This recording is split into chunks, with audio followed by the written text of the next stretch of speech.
नमस्ते दोस्तों live in relationship में रहने वाली दो लड़कियों की याचिका पर इलाहाबाद हाई कोर्ट ने एक टिप्पणी की है। हाई कोर्ट ने कहा कि लिव इन रिलेशनशिप जीवन का अभिन्न अंग बन गया है। इसे सामाजिक नैतिकता की धारणाओं की बजाय व्यक्तिगत स्वायत्तता यानी व्यक्तिगत अधिकार के नजरिए से देखे जाने की आवश्यकता है। आप सभी का मैं स्वागत करता हूं। हमारी इस खास चर्चा में मुद्दा जरूरी है। हमारे साथ मौजूद हैं सामाजिक कार्यकर्ता श्री विभा आर्य जी और श्री मनीष भाटिया जी। आप दोनों ही मेहमानों का इस चर्चा में बहुत बहुत स्वागत है। सबसे पहले विभा जी, मैं आपसे जानना चाहूंगा, लिव इन रिलेशनशिप में जिस प्रकार से इलाहाबाद हाई कोर्ट ने टिप्पणी की है कि इसको अब सामाजिक नैतिकता की धारणाओं की बजाय व्यक्तिगत स्वायत्तता यानी व्यक्तिगत अधिकार के नजरिए से देखे जाने की आवश्यकता है, तो आप इसे किस प्रकार से देखती हैं कि क्यों कि ये जो टिप्पणी है एक तरह से हमारे समाज की जो धारणाएं हैं उसको बदलने जाने के लिए कहा जा रहा है कि आप अपने जो आपके रीति रिवाज या आपकी जो धारणाएं मान्यताएं हैं उसको आप बदल के इसको अलग तरह से देखें, नजरिया बदलने के कहा जा रहा है एक तरह से सुप्रीम हाई कोर्ट द्वारा, तो आप इसे किस तरह से देखते हैं? अमित जी, हमारे यहाँ संस्कारों का बहुत महत्व बताया गया है। वैदिक संस्कार मनुष्य के जीवन में बहुत आवश्यक है। हम देखते हैं कि अगर गर्भाधान संस्कार से लेकर अंत्येष्टि संस्कार तक मनुष्य के लिए 16 संस्कारों का महत्व बताया गया। क्यों? क्योंकि कहा गया है कि जन्मना जायते शूद्रः संस्कारात् द्विज उच्यते, यानी संस्कारों का महत्व बहुत अधिक बताया गया। संस्कार से ही व्यक्ति महान बनता है। और जब पंडित जी विवाह आश्रम में प्रवेश करवाते हैं एक युवक और युवती को, तो उसके लिए वे बहुत सारे दायित्वों के बारे में समझाते हैं। यदि उन दायित्वों के बिना समझे हम लिव इन में रहने लग जाएंगे तो समाज में अनैतिकता भी आएगी और हमें पता ही नहीं चलेगा कि हमारे दायित्व क्या है समाज के प्रति। क्योंकि गृहस्थ आश्रम ऐसा आश्रम नहीं है, गृहस्थ आश्रम को सबसे बड़ा आश्रम कहा गया है और गृहस्थ को आश्रम का नाम दिया गया है। ऐसे नहीं कि ऐसे रहने के लिए तो पशु और पक्षी भी रहते हैं, वे भी संतान उत्पन्न करते हैं, लेकिन हमारे यहाँ जब विवाह संस्कार में बंध कर एक युवक और युवती गृहस्थ आश्रम में प्रवेश करता है तो उसको अपने दायित्वों के प्रति जागरूकता होती है कि मेरे समाज के प्रति क्या कर्तव्य हैं। अब रहने को तो जरूर वे रह लेंगे, लिव इन रिलेशनशिप हमारे पाश्चात्य संस्कृति से आई है, ये हमारा अंग ही नहीं था, वैदिक सभ्यता ही नहीं है। लेकिन भारतीय सभ्यता में बिना शादी के एक स्त्री पुरुष को साथ रहने की स्वीकृति नहीं दी जाती, यानी विवाह संस्कार के बाद ही उनको एक स्वीकृति मिलती है समाज के अंदर। तो हम अगर ये सोचें कि हम लिव इन में रहकर हम समाज के लिए कुछ कर पाएंगे, नहीं, वो केवल एक भोग का साधन तो आपका बन जाएगा। आपने संतान भी उत्पत्ति कर ली, लेकिन उसके बाद आपके अंदर वो आत्मविश्वास वाली भावना नहीं आएगी, क्योंकि अभी भी हमारा जो समाज है वह इसे स्वीकृति नहीं देता। एक हे दृष्टि से समझा जाता है। यदि मुझे पता चल जाए कि ये दोनों आपस में ऐसे ही रह रहे हैं तो मैं उसे शायद वह सम्मान ना दे पाऊं। ये थोड़ा सा अंतर मैं इसमें समझ पा रही हूँ कि लिव इन में रहने में और हमारे जो सामाजिक विवाह बंधन जो दिया जाता है उसमें ये अंतर है। जी, मनीष जी, आपसे मैं जानना चाहूँगा, जो ये टिप्पणी हाई कोर्ट ने की कि आपको अपना नज़रिया बदलना होगा, अपनी विचारों को बदलना होगा।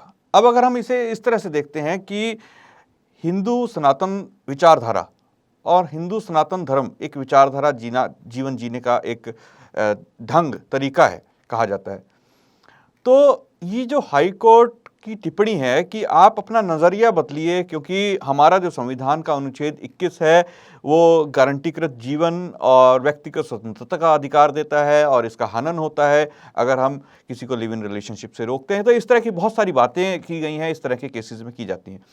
तो अब जब बात की जाती है कि इसको हमको अपने नज़रिया बदलना है, तो आपको नहीं लगता कि ये हमारी पूरी की पूरी विचारधारा ही बदल जाएगी इससे? जो हमारा महान सनातन विचारधारा है वही बदल जाएगा, उसी के अंदर सेंध लग जाएगी? बिल्कुल, आज बहुत आपने ज्वलंत मुद्दा उठाया अमित जी। इस मुद्दे के लिए मैं आपसे दो पक्ष एक रखना चाहूंगा। कभी भी किसी भी नियम की किसी की व्याख्या करनी, इंटरप्रिटेशन करनी हो, तो हर व्यक्ति उसकी इंटरप्रिटेशन अपने अपने हिसाब से करता है। क्योंकि अगर आज समानता की बात करते हैं तो समानता का अधिकार की इंटरप्रिटेशन आपकी अलग हो सकती है, मेरी अलग हो सकती है, सबकी अलग हो सकती है। परंतु जहां तक न्यायालय की बात है, न्यायालय का जो एक कथन है या न्यायालय का एक डिसीजन है या उसका जो एक कहा गया है, वो हम सबके लिए मिसाल बनता है और समाज में और सब जगह उस चीज को मिसाल देके आगे उसी के ऊपर एक हम समझते हैं कि हमारा समाज उसको स्वीकार करता है और आगे चलता है। तो मुझे लगता है कि जो भी न्यायालय ने टिप्पणी करी है, मेरा मतलब न्यायालय, माननीय न्यायालय को हम कुछ नहीं कह सकते हैं, परंतु मेरा कहना ये है, मेरा पक्ष ये कहता है कि मेरे को भी समानता का अधिकार है। अगर कोई इसके पक्ष में बोल रहा है तो मेरे को भी मेरे संविधान ने अधिकार दिया कि मैं इसका विरोध कर सकता हूँ। हमारी संस्कृति के विषय में भी बहन जी ने बताया कि हमारी संस्कृति जो है भोग की संस्कृति नहीं है। हमारी संस्कृति एक हमारे को दायित्व देती है, एक हमारे को देश के प्रति, समाज के प्रति, परिवार के प्रति जवाबदेही बनाती है। ये लिव इन रिलेशनशिप इन सारे संस्कारों को, ये हमारे जो समाज का ताना बाना है पूरा इसको बिगाड़ कर रख देगी और इसके बड़े दुष्परिणाम हमारे सामने आएंगे आने वाले समय में, अगर इस चीज को हमने इसी प्रकार से बढ़ने दिया। आप इस चीज को देखिए कि जब ये लोग इस तरीके से रहते हैं और उनकी संतान उत्पत्ति होती है और थोड़े समय बाद ये अलग हो जाते हैं, तो संतान को कहाँ माँ बाप का, समाज का, परिवार का एक जो प्यार मिलना चाहिए, एक जो एक सपोर्ट मिलनी चाहिए, ऐसे बच्चे को मिल पाएगी? कहीं ना कहीं उसकी मनोवृत्ति विकृति उसके मन में आएगी और वो किसी ना किसी रूप में जब वो बच्चे बड़े होंगे, इस तरह के बच्चे बड़े होंगे, उनके साथ कहीं ना कहीं डिस्क्रिमिनेशन होगा, तो कहीं ना कहीं उनके साथ एक मनोवैज्ञानिक बहुत समस्या आएगी और वो समाज के साथ सहज रूप से रहने में उनको प्रॉब्लम होगी। दूसरा, मेरा जो अभी तक का अनुभव कहता है कि ये जितनी भी रिलेशनशिप हैं, जितनी भी हम अब देखते हैं चीजें, इसका अंत दुखद होता है। कहीं ना कहीं ये क्राइम को, कहीं ना कहीं ये किसी ना किसी अपराध की वृत्ति को बातें बढ़ावा देते हैं। कहीं ना कहीं इसका अंत ऐसा होता है कि मैंने इसके साथ संबंध बनाए और मुझे धोखा मिला। तो जिस चीज का परिणाम हमारे सामने दुखद आ रहा है, जिसमें हमें नजर आ रहा है कि इसकी कहीं ना कहीं जो अंत है वो कहीं ना कहीं दुखद होता है, तो मुझे लगता है इसके ऊपर हम सबको एक बार खुले मन से विचार करना चाहिए। और जो सबसे जरूरी चीज है, न्यायालय क्या कहेगा, सब चीजें क्या कहेंगी, हमें अपने घर में अपने बच्चों के साथ, अपने परिवार के अंदर इस चीज पे चर्चा करनी चाहिए। कहीं हमारे परिवार का या हमारे समाज का कोई बच्चा तो नहीं भटक रहा राह से, उसको कोई गाइड ही नहीं कर रहा, संकोचवश उस विषय में हम घर में बात ही नहीं करते हैं, चर्चा ही नहीं करते हैं, और वो बच्चा भटक जाए, कल को उसको पता ही नहीं रहे कि हमारे लिए सही क्या है। तो ये एक बहुत ही गंभीर और एक बहुत ही ज्वलंत मुद्दा है। हमें समाज में, परिवार में इसके ऊपर चर्चा करनी चाहिए। इसके दुष्परिणामों को, इससे निकलने वाले जो भी आफ्टर इफेक्ट्स हैं, उसके बारे में हमारी यंग जनरेशन को बताना चाहिए, समझाना चाहिए। तो मुझे लगता है कि कहीं ना कहीं तब इस चीज के ऊपर हम कुछ अपने समाज में राय बना पाएंगे। और जहां तक न्यायालय और जितनी भी बातें, जैसे अब हमारे मंत्र की व्याख्या है, एक संस्कृत का वेदों का मंत्र है, उसकी व्याख्या अच्छी भी करते हैं लोग, उसकी व्याख्या गलत करके उसका दुष्प्रभाव भी देखते हैं। तो वो तो समानता के अधिकार की या जो भी ह्यूमन राइट्स की बात करते हैं उसकी इंटरप्रिटेशन है, सबकी अपनी अपनी इंटरप्रिटेशन है। परंतु हमें अपने समाज के, अपने संस्कार के, जो हमारा इतिहास है, जो हमारी संस्कृति है, उसके परिप्रेक्ष्य से भी चीजों को देखना चाहिए। और ये देखना चाहिए कि बहु समाज जो है, बहुसंख्यक लोग इसके पक्ष में है या नहीं है। कुछ लोग अगर इसके पक्ष में है और बहुसंख्यक इसके पक्ष में नहीं है, तो उसकी भावनाओं का भी ध्यान रखना चाहिए, जिससे कि समाज के अंदर किसी भी प्रकार का अपराध बोध से कोई जीवन ना जिए और उसके दुष्परिणाम हमारे सामने ना आए। जी बिल्कुल। विभा जी, आपकी दृष्टि में वैदिक विवाह और लिव इन रिलेशनशिप में क्या डिफरेंस है? देखिए अमित जी, वैदिक विवाह तो मैंने आपको पहले ही बताया कि संस्कारों पर आधारित है। संस्कार द्वारा वैदिक विवाह करवाया जाता है। उसमें पंडित जी बहुत सारे दायित्वों को बताते हैं और उसके साक्षी बहुत सारे लोग होते हैं। जब वे साक्षी होते हैं तो व्यक्ति उन अपने दायित्व को पूरी तरह निभाने की का प्रयास करता है और उसे लगता है कि मैंने सबके सामने ये प्रतिज्ञाएं की थी और मुझे उनको निभाना है। ये है वैदिक विवाह। लेकिन लिव इन में तो हम केवल मौज मस्ती के लिए, या अगर मैंने ये सोच लिया कि ठीक है मैं आज इसके साथ रह रहा हूँ, कुछ समय में उसके साथ रहेगा और फिर बाद में उसको ये भी झंझट नहीं होगा, वो सोचेगा कि मुझे तो तलाक का भी झंझट नहीं है, जब मर्जी किया छोड़ दिया। तो आप सोच सकते हैं कि उसमें जो चाहे वह स्त्री है चाहे वह पुरुष है, उनके अंदर जो एक इनसिक्योरिटी भी रह सकती है कि आज मेरे से कुछ नहीं हुआ तो ये मुझे छोड़ देगा, ये वो मुझे छोड़ देगा। तो समाज के प्रति समाज का भी कोई दायित्व नहीं रहेगा। समाज कहेगा आपने मुझसे पूछ के तो लिव इन नहीं रहे थे। तो इस तरह से इनसिक्योरिटी, और उनके बच्चों में भी आप समझ सकते हैं कि अगर उनका बच्चा एक तो रिश्ते के प्रति सम्मान का अभाव रहता है उनके मन में, कि लिव इन रिलेशनशिप में अक्सर रिश्ते के प्रति सम्मान का अभाव रहेगा ही रहेगा। और ये केवल हम मौज मस्ती पर आधारित होता है, इसलिए क्योंकि आप अपनी आर्थिक और निजी आजादी का मजा लेने में जोड़े अक्सर शादी के विचार को टालते रहते हैं। कारण भी यही है, लिव इन में रहने का यही कारण है कि शादी नहीं करनी, और उनका आपसी विश्वास भी अक्सर कम पाया जाता है। शादी में विश्वास की वजह होती है एक दूसरे के लिए बाउंड होना, जो हमारे वैदिक विवाह में होता है। लेकिन लिव इन में आप पर कोई बंधन ही नहीं होता, और ये एहसास आपको हमेशा एक दूसरे के लिए विश्वसनीय नहीं बनाता। जी, बिल्कुल। ये अंतर एक दूसरे के मुख्य प्रति अंतर है। जो विश्वास है वो कम हो जाता है, जो कि हमारे एक विवाह, जो जैसा कि अभी विभा जी आपने बताया कि विवाह का आधार है विश्वास, एक दूसरे का साथ देना। क्योंकि जब सतोपति या जो भी हमारे रीति रिवाज से विवाह होता है तो बहुत सारे संकल्प लिए जाते हैं पति पत्नी द्वारा एक दूसरे के प्रति कि मैं दूसरे की सहायता करूंगा या करूंगी, दूसरे का जीवन भर साथ निभाऊंगा या निभाऊंगी। तो इस प्रकार से, लेकिन लिव इन रिलेशनशिप के अंदर इस प्रकार का कुछ भी संकल्प एक दूसरे के प्रति कुछ नहीं होता, एक दूसरे के प्रति कोई भी बॉन्डिंग नहीं होती जो कि दिल से या दिमाग से होती है। यहाँ पर कोई भी किसी को छोड़ सकता है।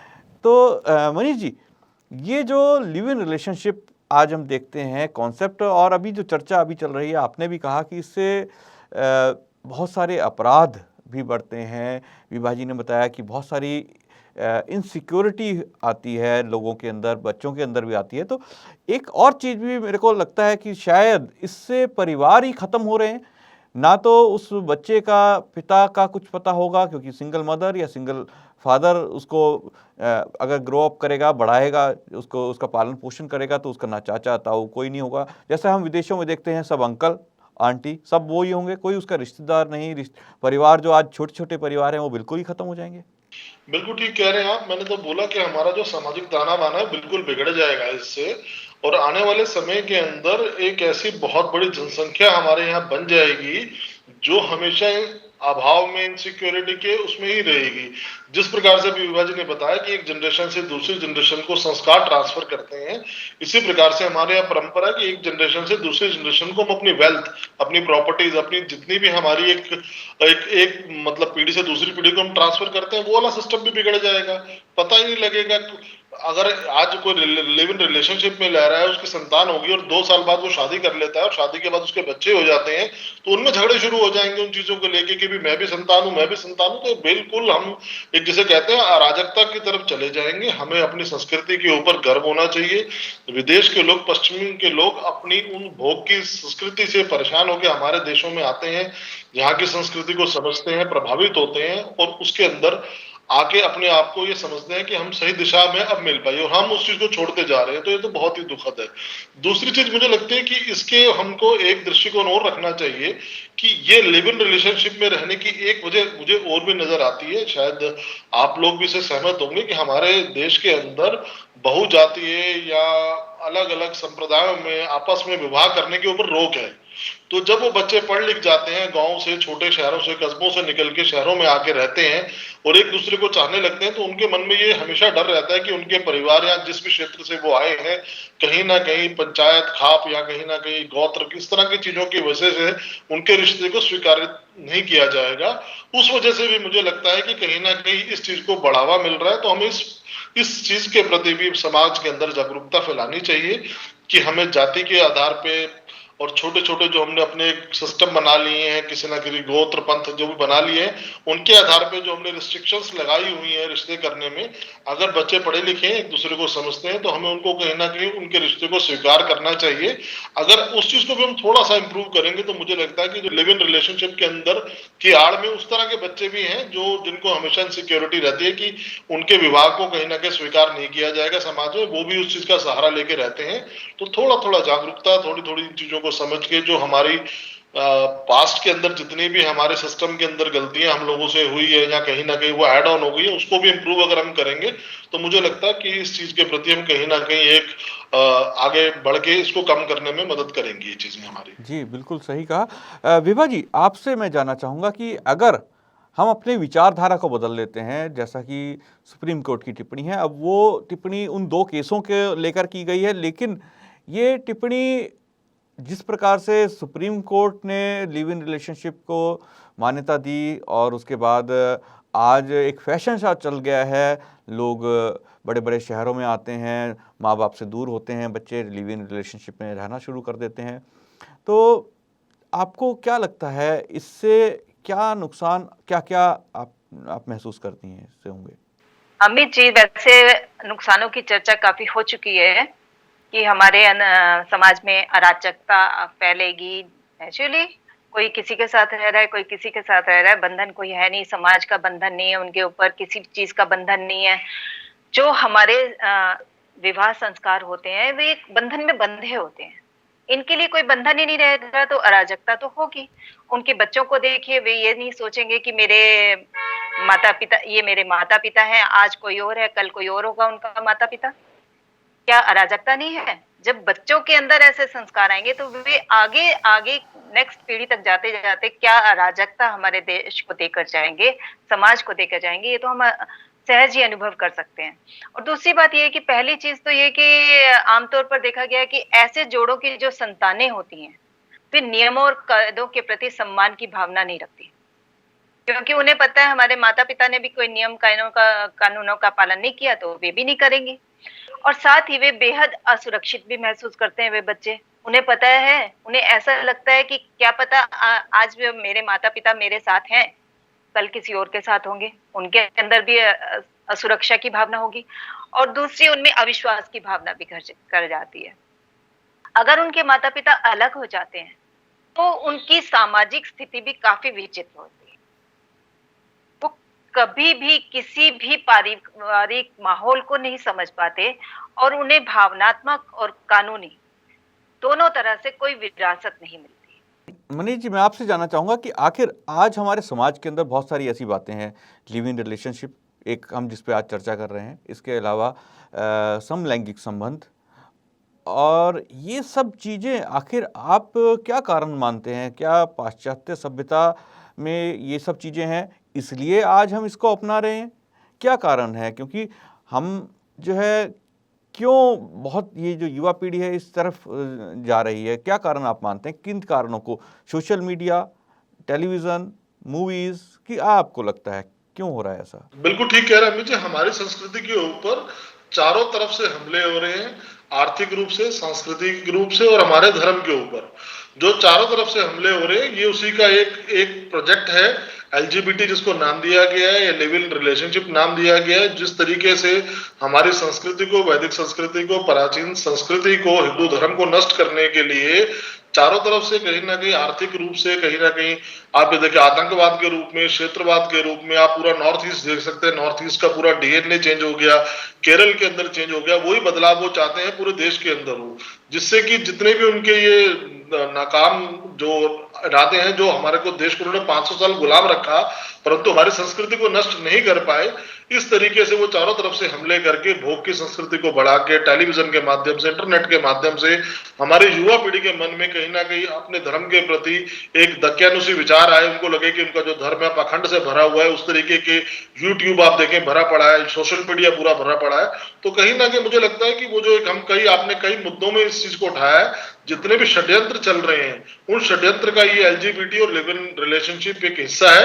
नहीं तो हमारी संस्कृति के अंदर, हमारे समाज के अंदर भले किसी भी धर्म को मानने वाले लोगों, किसी भी मत को मानने वाले लोगों, एलजीबीटी को लेके, लिव इन रिलेशनशिप को लेके कहीं भी कोई मान्यता नहीं है। परंतु न्यायपालिका को इस्तेमाल करके, ह्यूमन राइट्स को इस्तेमाल करके किसी ना किसी रूप में उसके प्रति भी एक स्वीकार्यता जबरदस्ती हमारे समाज के ऊपर थोपी जा रही है। और हम लोग सिर्फ अपने काम धंधों में, अपने जो स्वार्थ सिद्धि के साधनों में लगे हुए हैं और इन षड्यंत्रों के खिलाफ आवाज नहीं उठा रहे हैं, इनका विरोध नहीं कर रहे हैं। इसलिए दिन पे दिन उन लोगों की जो मुझे लगता है कि ताकत बढ़ती जा रही है और वो चारों तरफ से हमारे देश की संस्कृति को नष्ट करने के लिए प्रकल्पों में लगे हुए हैं। तो मुझे लगता है कि हमें इन चीजों को इस दृष्टिकोण से भी देखना चाहिए और समझना चाहिए कि हम किस प्रकार एकजुट होकर जितने भी देश विरोधी, धर्म विरोधी संस्थाएं हैं, संगठन हैं, प्रकल्प है, उनका कैसे सामना करें। जी बिल्कुल। विभा जी, अब जब हम बात करते हैं इन सब के बारे में, हमारी चर्चा सुनने के बाद कोई भी ये कहेगा कि हम बहुत ही पुराने विचारों के व्यक्ति हैं या महिलाओं को दबा के रखने की बात करते हैं। यहाँ पे आमतौर पर ये कह दिया जाता है लड़का और लड़की की आज़ादी, और जिस प्रकार से इस केस के अंदर दोनों ही महिला जो थे उन्होंने केस किया, उन्होंने और उनके मित्र ने, तो ये भी कहा जाता है आमतौर पर कि लड़की की आज़ादी, वो किसी भी तरह से जीवन जिए, खुल के जीने की आज़ादी के ऊपर एक तरह से प्रहार कह दिया जाता है, इस तरह की चीज़ें कह दी जाती हैं। आप एक महिला के तौर पर इसे किस तरह से देखते हैं कि ये जो लिव इन रिलेशनशिप, क्या महिला आज़ादी या महिलाओं के लिए सही है?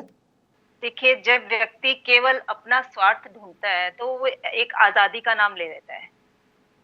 उसको अपना स्वार्थ नजर आ रहा है, वह उस पुरुष के प्रति आकर्षित हो रही है और उसके साथ रहना चाहती है, तो एक आजादी का नाम दे दिया जाता है कि महिलाओं को आजादी चाहिए। आजादी का मतलब ये नहीं कि हम अपने सारे बंधनों को तोड़ दें। समाज के कुछ नियम होते हैं जिसमें व्यक्ति बंधा रहता है।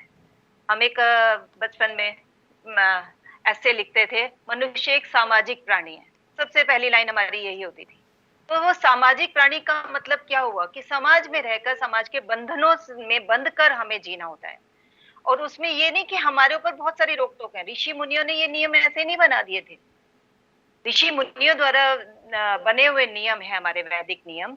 उन्हीं के आधार पर हम तो कहेंगे कि आजादी का मतलब अपने सभी नियमों को तोड़कर जीना नहीं होता, उन नियमों के साथ चलकर भी एक आजादी होती है।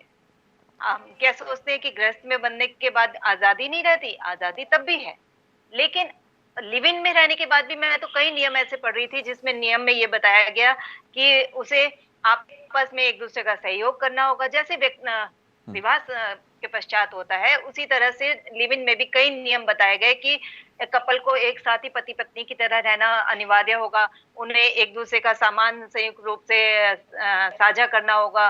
पति पत्नी की भांति घर के सारे कामों में एक दूसरे की सहायता करनी होगी, और उनके बच्चे हो तो उन्हें भरपूर प्रेम और स्नेह देना होगा, उनकी परवरिश करनी होगी। तो ऐसे नियम तो लिव इन में भी हैं अगर कहे गए। आजादी वहां पर भी नहीं है, लेकिन फिर भी व्यक्ति सिर्फ इसलिए कि माता पिता हमें बंधनों में नहीं बांधा, उन्होंने हम जब चाहे इसे छोड़ सकते हैं, जब चाहे इसे कर सकते हैं, तो ये तो एक समाज के नियमों के विरुद्ध हो गया। इसे समाज कभी भी स्वीकार नहीं कर सकता। मैं एक नारी होने के नाते यही कहूंगी कि नारी जब तक अपने नियमों में बंधी है तब तक वह सुरक्षित है, अन्यथा वह सुरक्षित नहीं रहेगी। जी बिल्कुल, आपने सही कहा। और बहुत सारी आज की इस चर्चा में बातें निकल के आती हैं कि लिव इन रिलेशनशिप को लेकर बहुत सारी ऐसी चीज़ें हैं जो आज हमें दिखाई नहीं देती, लेकिन समय या कह लें एक तरह से आने वाला जो भविष्य है कब बदल जाए या किसी व्यक्ति के जीवन में कौन सा मोड़ आ जाए, वो उस चीज़ की जो कमियां हैं इस लिव इन रिलेशनशिप की, सारी चीज़ें आ जाती हैं। हाल ही में एक ऐसा मामला सामने भी आया जहां एक महिला एक पुरुष लिव इन रिलेशनशिप में थे। महिला के 2 बच्चे थे, दोनों बच्चे बाहर स्कूल में पढ़ रहे थे, लेकिन वो महिला लिव इन रिलेशनशिप में रह रही थी।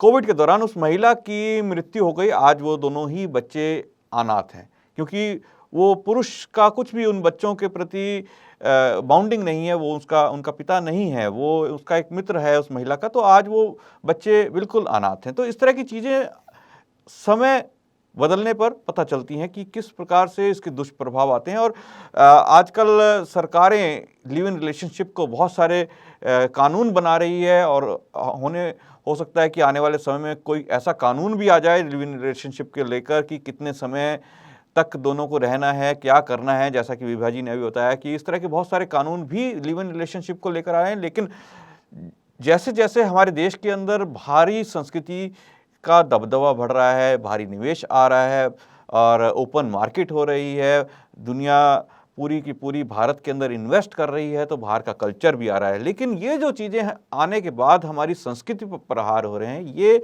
स्वीकार्य नहीं है, क्योंकि हम एक ऐसी संस्कृति, एक महान सभ्यता जो आर्यों की सभ्यता थी, वेदों की सभ्यता थी, उसको अपना आधार मानते हैं। हम कोई 200 साल 300 साल पुरानी सभ्यता नहीं है, हम हज़ारों साल पुरानी सभ्यताएं, हमारा एक समाज है, उसको छिन्न भिन्न करने की ये साजिशें हैं। विभा जी, आप हमारे साथ इस चर्चा में जुड़े, मनीष जी आप भी इस चर्चा में जुड़े, आप दोनों ही मेहमानों का आप इस चर्चा में जुड़ने के लिए बहुत बहुत धन्यवाद। दोस्तों, कल फिर मुलाकात होगी एक नए विषय, एक नए मुद्दे के साथ। मुझे दीजिए आज्ञा। नमस्ते।